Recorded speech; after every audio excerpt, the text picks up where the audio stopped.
Pessoal, vamos falar sobre a situação lá na Ucrânia. Temos mais algumas informações sobre o shopping Kremenchuk, o absurdo, o crime de guerra absurdo russo ali.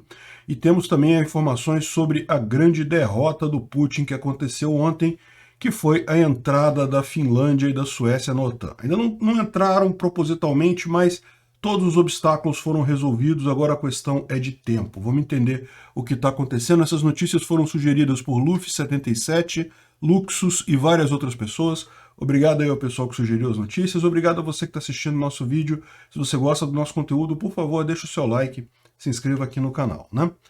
Pois bem, uma coisa que chama a atenção na visão hoje do mapa, se você reparar, é a quantidade relativamente pequena de bombas, né, de bombardeios de artilharia que a Rússia fez de ontem para hoje, né? Normalmente esse mapa, quando a gente abre ele aqui, tá cheio de bombinhas desse tipo aqui, porque a Rússia usa muito artilharia para avançar, né?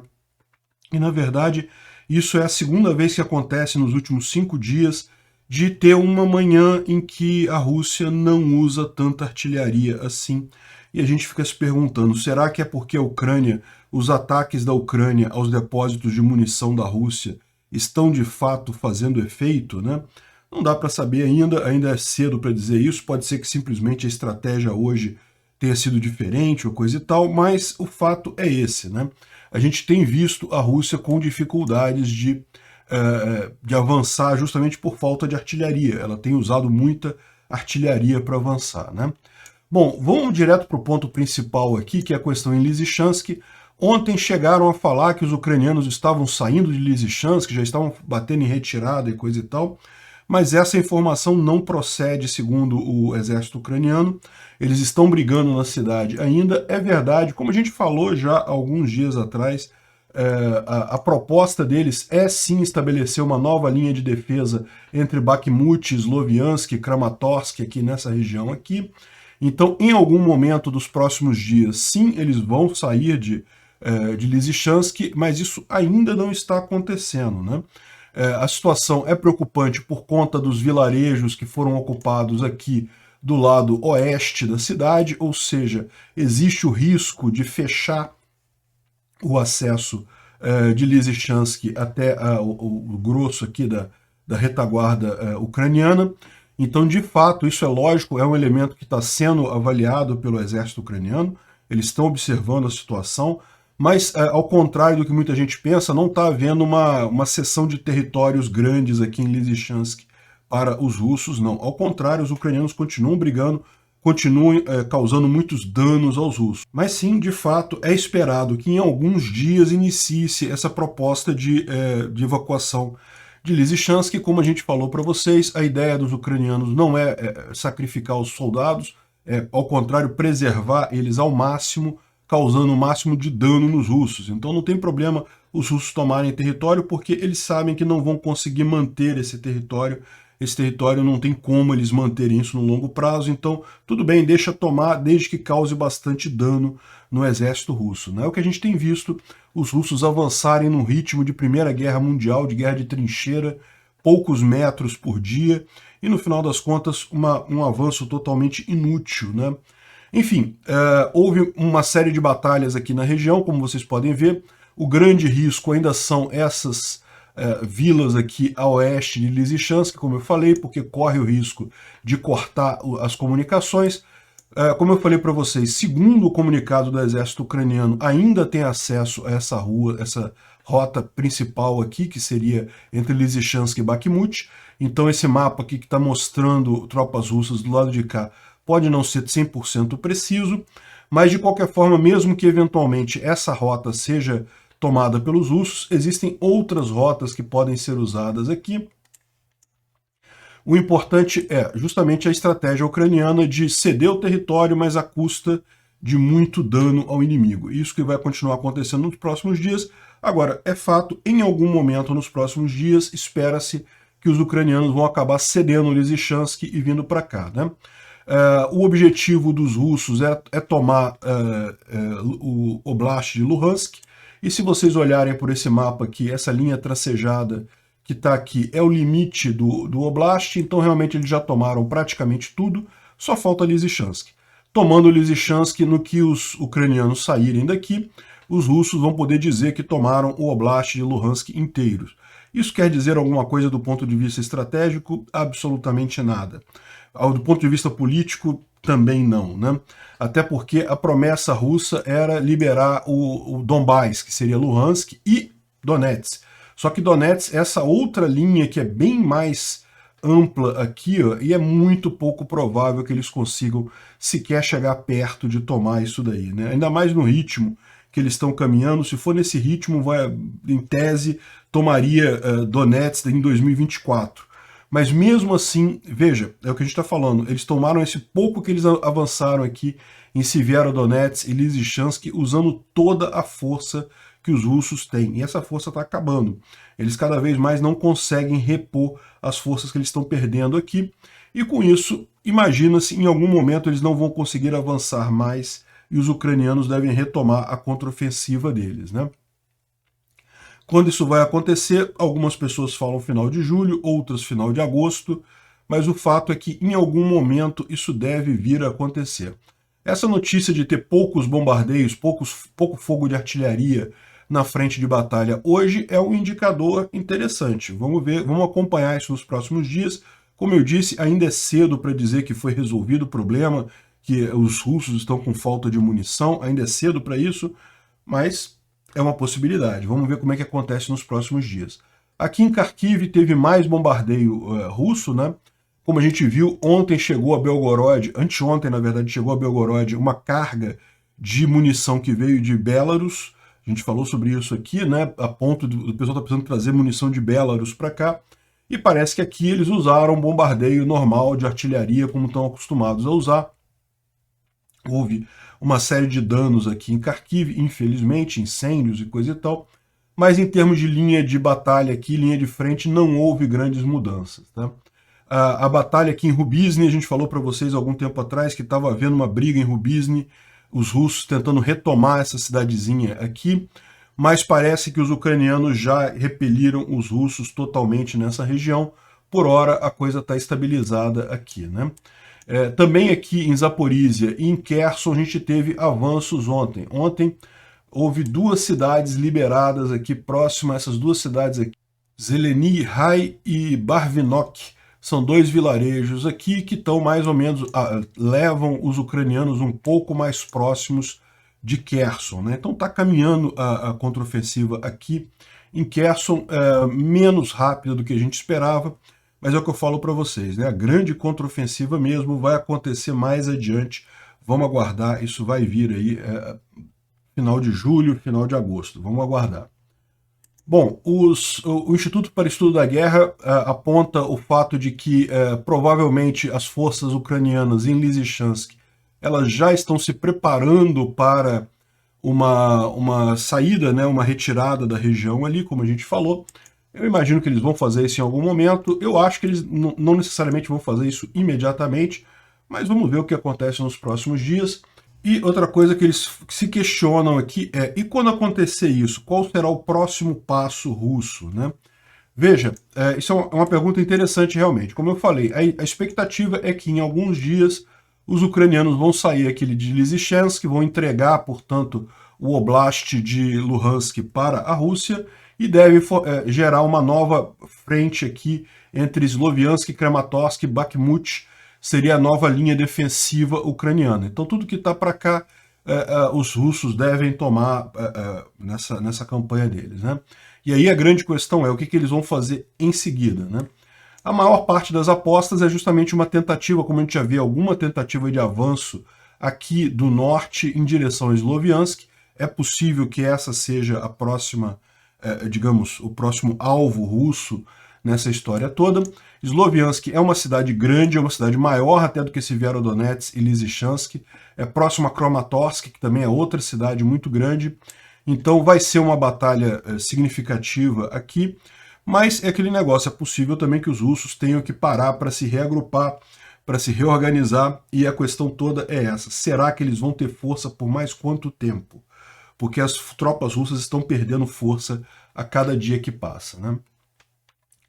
Bom, então sobre a linha de frente, sobre as últimas horas da batalha, é isso. Vamos falar um pouco agora sobre um pouco das novidades, das informações novas que a gente tem sobre a explosão do shopping lá em Kremenchuk, né? Kremenchuk é essa cidade que fica... Não confundir com Kramatorsk. Kramatorsk teve também um crime de guerra russo cometido aqui no final de maio, no início de maio, que foi um bombardeio a uma estação de trem aqui que matou um monte de gente, mas Kremenchuk fica aqui, bem no centro, bem longe da linha de frente, né? E, bom, o que a gente tem de informação? A gente sabe agora qual foi a arma usada. Foi um míssil antigaço KH-22, é um míssil antinavio, era usado na época da Guerra Fria pelos soviéticos. O objetivo deles era destruir porta-aviões e navios grandes, e, no entanto, os russos adaptaram ele para atingir alvos em terra. A questão toda esse míssil é extremamente impreciso. Isso mostra duas coisas, né? A primeira coisa é que os russos realmente estão ficando sem mísseis de precisão. Eles poderiam ter usado um calibre aí, que é um míssil com muito mais precisão, com raio de acerto de 50 metros, então você mira num ponto, ele pode errar até 50 metros de raio em relação àquilo ali. Esse míssil aí tem 300 metros de raio de risco de erro. Então usaram um míssil extremamente impreciso. Tudo indica que, pelas informações que a gente tem agora, a gente já sabe que foi um míssil. Indica-se a informação que esses mísseis foram lançados por aviões a partir da região de Kursk, e existe uma fábrica, uma grande fábrica aqui de peças mecânicas que não tem nenhum envolvimento com a guerra, mas que os russos, por algum motivo, acharam que deveriam destruir essa fábrica.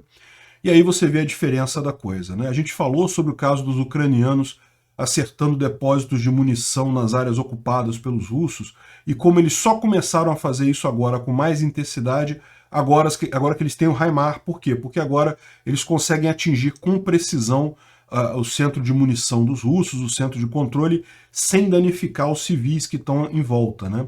Os russos não estão nem aí. Usaram aqui um míssil que tem um raio de 300 metros, e você pode ver, mesmo a fábrica, toda essa área enorme aqui, grande, né, uma área industrial grande, mesmo que eles tenham mirado no centro da fábrica, eles podem ter atingido o shopping, que é essa estrutura branca menor aqui do lado, que acabou sendo atingido, né? Mas como você pode ver nessa imagem aqui, o míssil foi direto para o shopping, né? Não tem nem o que dizer, não foi na beirada entre a fábrica e o shopping, não, o míssil acertou direto no shopping. E aqui está a comparação com os dois, aqui estão os dois pontos que foram atingidos, né? O primeiro míssil caiu aqui, o segundo míssil não caiu exatamente aqui não, tá? Ele caiu um pouquinho mais para cá, ele não danificou nada. A fábrica em si, os russos não acertaram nada. Aqui eles estão mostrando a comparação com um calibre, né? Que seria um míssil mais moderno, um calibre que permitiria 50 metros só de erro.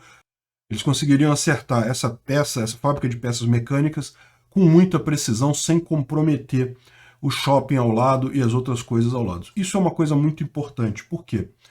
Porque se você olhar na Convenção, no Estatuto de Roma sobre crimes de guerra, eles falam aqui que a morte de civis durante um conflito armado, não importa quão grave ou lamentável tenha sido, não constitui por si só um crime de guerra. Então, ou seja, o que ele está dizendo aqui é que mesmo pelo Estatuto de Roma, se você atingir civis numa guerra, isso não é crime de guerra, né? Agora, se você for mais à frente, diz assim, ó, o crime acontece se há um ataque intencional direcionado a civis ou um ataque que foi lançado num objetivo militar com o conhecimento de que civis seriam mortos no processo. Ou seja, o mero fato de você atingir civis não é um indicador de um crime de guerra. Mas o fato de você mirar um alvo militar sabendo que isso pode gerar perdas civis na região, sim, isso é um crime militar. E é exatamente o que a gente tem de elementos aqui, porque ao usar um míssil cujo o raio de erro, né, a área que ele pode errar, é muito maior do que o esperado, a própria Rússia tem mísseis menores, é que a essa altura do campeonato você tem duas coisas. Como a gente já falou, a Rússia está com baixo estoque de mísseis de precisão. Eles não têm mais tantos mísseis assim, gastaram a maior parte deles e agora estão poupando esses mísseis. E junta isso, o fato deles quererem poupar mísseis com o fato de que eles não estão nem aí para perdas civis. E isso é o crime de guerra. Ou seja, jogaram um míssil totalmente antigo, totalmente inadequado, sabendo que poderia atingir o shopping e o que acabou acontecendo e matando inúmeras pessoas. Então, está mais do que evidente que é um crime de guerra e isso precisa ser resolvido. Vai ser resolvido, eu tenho certeza, em algum momento, né? A gente já tem até o nome dos pilotos que participaram disso daí, que cometeram o crime de guerra. Esses pilotos saíram de Kursk, na Rússia, levantaram voo, mas não chegaram a entrar no território da Ucrânia. Eles não têm coragem para isso, porque eles sabem que os sistemas antiaéreos ucranianos poderiam derrubar o avião deles, então eles lançaram um míssil ainda em território russo, em direção a Kremenchuk, e depois retornaram, né? Então, certamente, com o governo Putin caindo, esses caras vão responder por esses crimes de guerra, e mesmo que na hipótese da Rússia não se desmanchar no final dessa guerra, esses caras nunca mais vão poder sair da Rússia, porque se saírem, vão ser acusados de crimes de guerra, né? Bom, tem aqui um monte de fact-checking sobre as besteiras que a Rússia falou que não, que mirou não sei aonde, que foi só o fogo que atingiu o shopping. Eu não vou perder meu tempo com isso. Eu sempre deixei claro aqui, esse negócio de... Quem tem dúvida, ficou na dúvida se o russo tá certo ou tá errado, então, meu amigo, some do meu canal, eu não quero você assistindo aqui. Se você tem dúvida, russo tá sempre mentindo. Rússia tá falando, tá mentindo, ponto. Não existe isso. O Putin só mente. Então não precisa fazer fact-checking de nada. Qualquer coisa que eles falaram é mentira automaticamente. E se você tem dúvida sobre isso, eu sugiro que você suma daqui, porque eu não quero estar perto de pessoas como você. Enfim, guerra da informação que os russos fazem, eu já falei aqui. É esse negócio, levantar um monte de hipóteses. Ah, não, mas não tinha carro, como é que não tinha carro no shopping? Ah, não sei o que lá, que só tinha corpo de homem, tinha muito mais corpo de homem do que de mulher, então era uma instalação militar. Um monte de besteira. Era um shopping, dá pra ver o shopping, tem filmagem de gente dentro do shopping naquele mesmo dia, antes da tragédia. Uma besteira completa isso. Não há necessidade de ficar fazendo fact-checking nesse tipo de coisa. Se você se sentiu tentado a acreditar na versão da Rússia, some do meu canal, por favor. Não vou ficar fazendo fact-checking disso daí. É óbvio que tudo que os russos estão falando é mentira, por definição, né? Os ucranianos, por outro lado, como eu falei, agora que tem os HIMARS, têm visado depósitos de munição russos. Todo dia a gente tem informação. Teve mais um que foi atingido ontem na região de Grakovo, que é também uma região que está ocupada pelos russos, né? Um grande depósito de munição aqui. Essa é a diferença das coisas. Os ucranianos usam armas de precisão. Enquanto eles não tinham armas de precisão, eles simplesmente não atingiam. Eles sabiam onde estavam os depósitos e não atingiam. Por quê? Porque para não ferir os civis ao lado, não causar danos à população civil, né? Bom, houve também uma série de explosões no porto de Berdiansk. Berdiansk é esse porto que fica aqui no sul, está tomado pelos russos aqui. Berdiansk é próximo a Mariupol e já houve navios russos afundados no porto de Berdiansk por mísseis ucranianos.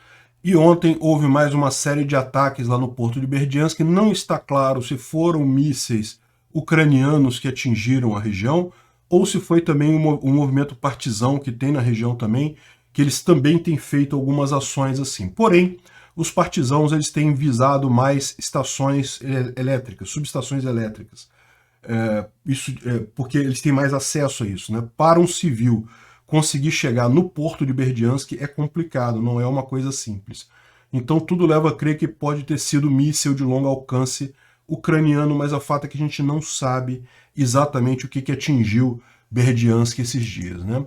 E outro lugar que foi atacado pelos ucranianos também foi Kursk, né? Kursk, que fica na Rússia, é essa cidade aqui, próximo à fronteira com a Ucrânia, é base de muitas operações russas no território ucraniano. Inclusive, como a gente falou, foi de onde surgiu, de onde saíram os pilotos dos aviões russos para atacar Kremenchuk. Os russos estão falando que eles derrubaram um drone ucraniano que teria ido lá fazer ataques. Agora, como o gato especial de Kherson fala aqui, isso aqui é muita fumaça para um drone só, ou seja, provavelmente o drone conseguiu fazer algum ataque, pode ser que depois tenha sido derrubado mesmo pelos russos, mas ele chegou a fazer algum ataque em Kursk, nessa região, né? Eles estão mostrando aqui alguns pedaços do drone que eventualmente foram capturados, enfim. A outra grande notícia de impacto que a gente teve ontem foi a confirmação da entrada da Suécia e da Finlândia na OTAN, né? Começou ontem, em Madrid, na Espanha, uma cúpula da OTAN que reuniu lá os principais presidentes e chefes de Estado dos países na OTAN. Tá o Biden lá, tá o pessoal da Alemanha, tá a galera toda lá em Madrid. E, inclusive, foram os chefes de Estado da Suécia e da Finlândia e da Turquia. Você lembra, a Turquia havia se posicionado contra a entrada da Suécia e da Finlândia na OTAN, né? E a gente levantou isso na época, e provavelmente ele quis fazer uma média com o Putin, alguma coisa com a Rússia, e também a questão dos terroristas ou militantes, aí vai depender do lado que você está nessa história. Na Turquia, o Erdogan considera eles terroristas. Você lembra, houve um golpe de Estado, ou uma tentativa de golpe de Estado contra o Erdogan alguns anos atrás, feita pelo PKK, que é o partido de oposição turco, e alguns desses ativistas terroristas fugiram justamente para a Suécia e para a Finlândia, onde ganharam status de asilo internacional de perseguição política, né? E a Turquia quer a extradição dessas pessoas para a Turquia para julgamento por traição e coisa e tal. E parece que esse era o ponto e isso foi superado. Como que isso vai ser feito, a gente não sabe, ainda vai envolver um monte de diplomacia, mas o ponto central é que a Turquia aceitou a Finlândia e a Suécia na OTAN, né? Isso é uma grande novidade, porque esse era o último grande obstáculo para a entrada deles na OTAN, né? É lógico, isso não quer dizer que eles já entraram para a OTAN imediatamente. A OTAN vai fazer o convite formal a eles durante esse encontro que está acontecendo em Madrid. E feito o convite formal, aí tem ainda toda uma etapa de burocracia, de preparação e coisa e tal, mas é bem possível divisar que meados do ano esses dois países já vão fazer parte da OTAN, não vai levar muito tempo, né? O que é uma notícia excelente para o Ocidente e uma notícia muito ruim para a Rússia, né? O Putin reviveu a OTAN, a verdade é essa, a OTAN estava meio morta, quase ninguém mais falava da OTAN, muitos países estavam começando a conversar sobre sair da OTAN, e agora, meu amigo, ninguém mais quer sair da OTAN, não. Já que temos um maluco com capacidade de invadir países aleatoriamente, é melhor manter esse tipo de organização, né?